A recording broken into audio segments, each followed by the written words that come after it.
Monday, August 20, 2012. This is Mercedes Diesel Guy, and this is my 1995 Subaru Legacy project car. I'm actually going to be walking you through timing belt replacement. The first step, of course, is removing the radiator.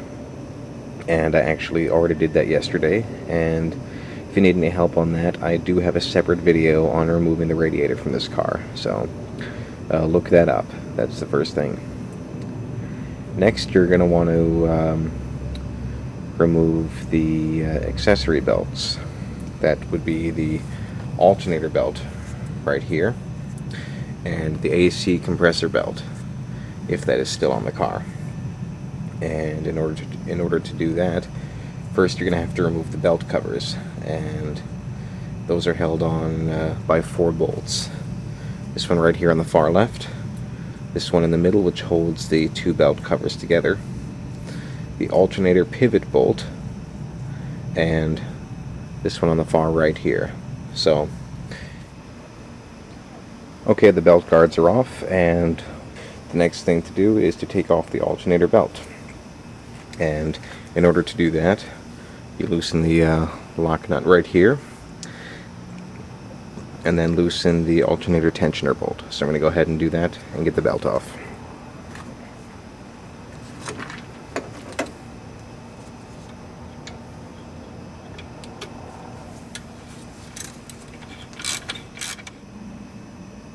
Now that the alternator belt is off, which actually also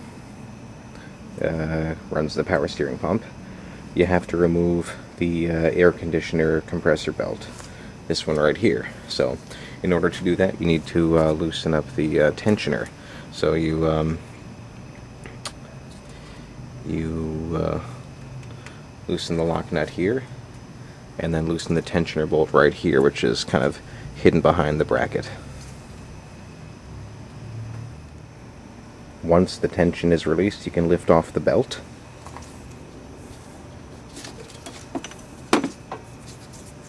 Comes right off.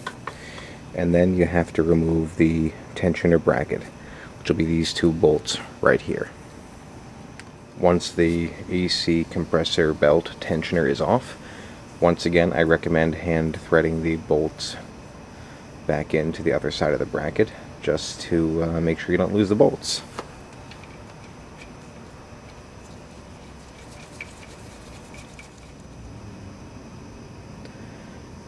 Next, you're going to want to loosen the tension on the crankshaft pulley bolt in here. In this case, in my case, I'm not sure if it's universal, it's 22 millimeters.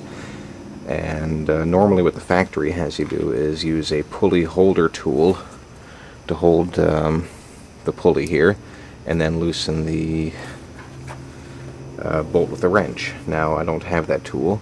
I'm going to show you a trick here that I use, and you're going to use it at your own risk if you choose to. Basically, you get a 22 millimeter socket. I use an impact socket on a breaker bar, and you just insert it here and brace it against the car's body right down on the driver's side. And make sure it's in there nice and tight. You don't want this thing to pop and snap and puncture your condenser or anything like that. So give me a moment here. I'm actually going to stick a piece of cardboard between the wrench and the condenser, just for a little added security.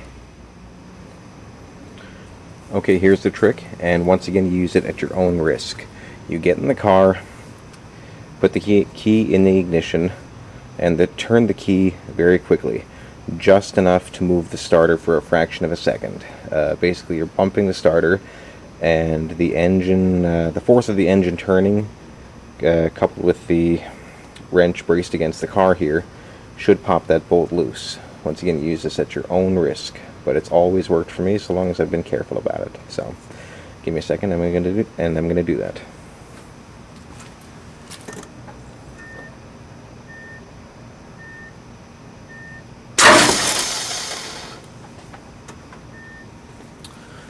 Okay, let's see if that worked. And the bolt is threading out by hand now. Excellent.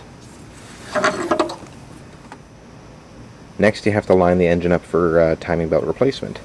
And there is a notch on the crankshaft pulley which has to align with the 0 you see there. So we get a little more light in there. Here's the 0. So what I do is I use a strap wrench, put it around the crankshaft pulley, and because the bolt is still in there, just a little bit loose, I can use the crankshaft pulley still with the strap wrench to turn the engine, and always turn clockwise. It may be hard to see, but the little notch here on the back of the pulley is aligned with that 0, so now I can unthread this bolt by hand and pull off the crankshaft pulley. Next, you have to remove the timing belt covers. Now, these are the plastic covers. There's 3 of them, 2 on the one on each side, drivers and passengers outside, and then a center cover. The outside covers have to come off first. There's 3 bolts, 1 here, 2 on the bottom. I believe I counted 8 on the center section, but there's 3 on the outers. I think there's 8 on the center. Don't quote me on that, but take your time with this. Sometimes these bolts can get nice and seized up. So, well, I have the timing belt covers off. One thing I told you was before you took the timing belt cover off to line the pulley up to the 0 mark that was on the timing cover. Well, turns out I was wrong about that. I'm kind of doing this job from memory. But if you look right here, you see this white paint mark on the camshaft pulley. There's one of these on each side. Actually, it's probably not even marked white, but there is a hash mark there, and that's going to align straight up with this notch on the rear of the timing belt cover. So I am now going to just stick the crankshaft pulley on by hand, and once again use the strap wrench to turn the engine and align the camshaft pulley marks here to the marks on the back of the on the back of the timing belt cover. Well, I checked the instructions I was using, and earlier when I told you to set the crankshaft pulley to the 0 mark, that is part of the factory instructions for setting the #1 cylinder to top dead center. And I don't know why the instructions say that, because once you have the timing belt covers off, you have to align the camshaft sprockets like I just showed you. So it really doesn't seem to make any sense to me. Yeah, you're not hurting anything by doing it, but certainly think you're wasting a little time. But I digress. Next step, you have to remove the belt. And in order to do that, the first thing you have to do is remove the belt tensioner. Now, there are 2 12mm bolts in here, and you just remove those and pull the tensioner out. So I'm going to do that right now. Before I go any further, the next thing I like to do is to preload the tensioner for getting the new timing belt in. If you look here, you see a hole in the piston and a hole here in the body. And what I do is actually I stick the whole thing in my vise, and I very slowly compress it. Now you want to compress the piston back into the tensioner here over the course of, let's say, 5 minutes, and don't do it any more quickly than that. You don't want to rupture this thing. So you put it in there, you turn the handle on the vise, wait a bit, turn it a little more, and so on until you have it all the way in, and you can stick a pin in here to lock the piston and the body together. So I'm going to get that started right now before I move any further. And now that the tensioner is out, you should be able to pull off the timing belt.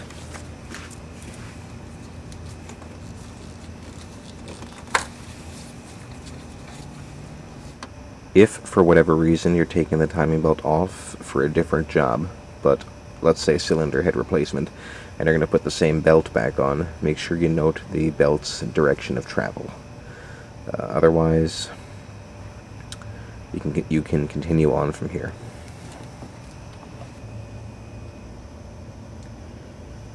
I wanted to show you one thing very quickly before I continued on from here. The sprockets and idler rollers should not make any noise at all. Here's the tensioner roller.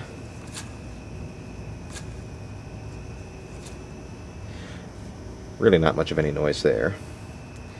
And here's the lower sprocket below it.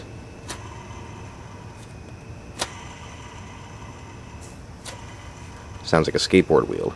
That idler, if you ask me, probably won't make it to the next timing belt change.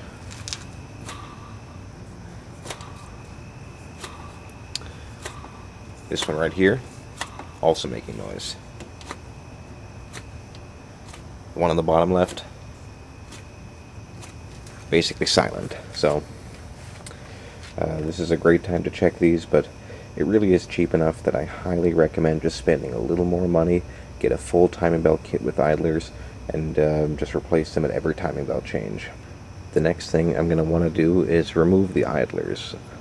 I'm going to remove the two on the left one by one and replace them with the brand new ones. I am going to remove the tensioner idler here and the lower sprocket, but I'm going to leave them off because I am actually going to also replace the water pump while I'm in there, but that's going to be a separate video. And now that the timing belt, tensioner, and lower sprocket are off, this would be a good opportunity to replace the water pump, and it's actually going to be a separate video for that. Now that the water pump is installed, you can continue on with the timing belt job. At this point, I am going to install the timing belt tensioner and the lower sprocket. Next, the timing belt tensioner gets bolted into place. Here it is. This is what I was telling you about actually getting a pin in there to lock it.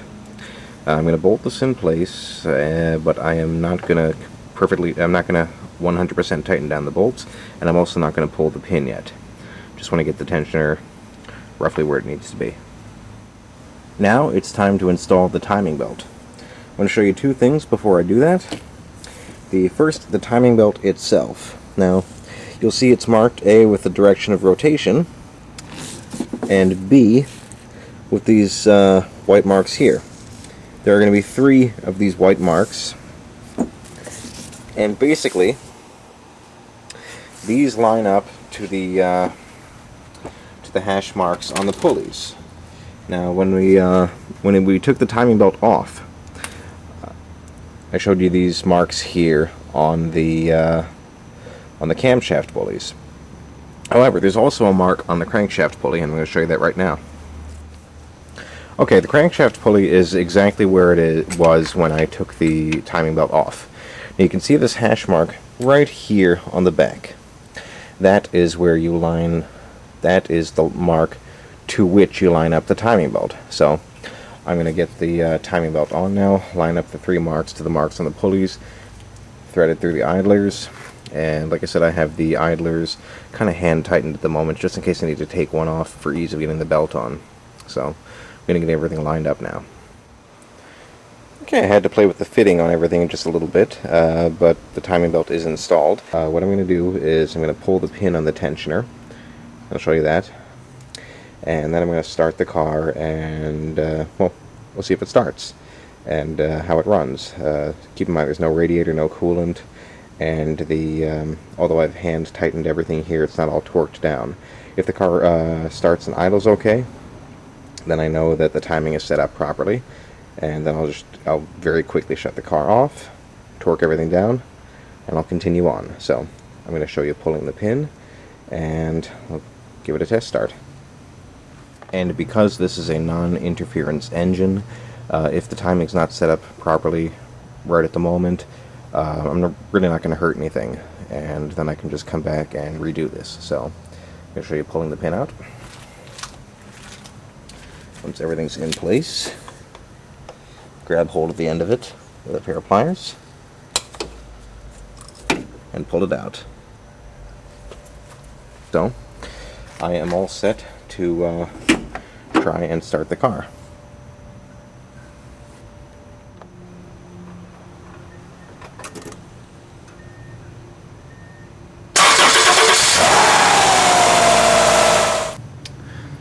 Okay, timing is properly set. I can now button this up.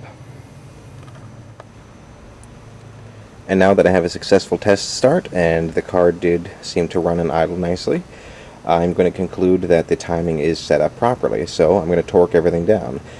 First, the tensioner, and that gets torqued to 17 to 20 foot-pounds, those two bolts, and then 26 to 32 on all the new idlers.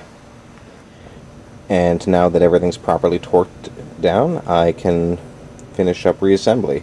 No need really to show you any video on that. It's really just the reverse of taking everything apart. That really is it for the job. Obviously, for radiator, refer to my radiator video. I hope this was helpful, and thanks for watching.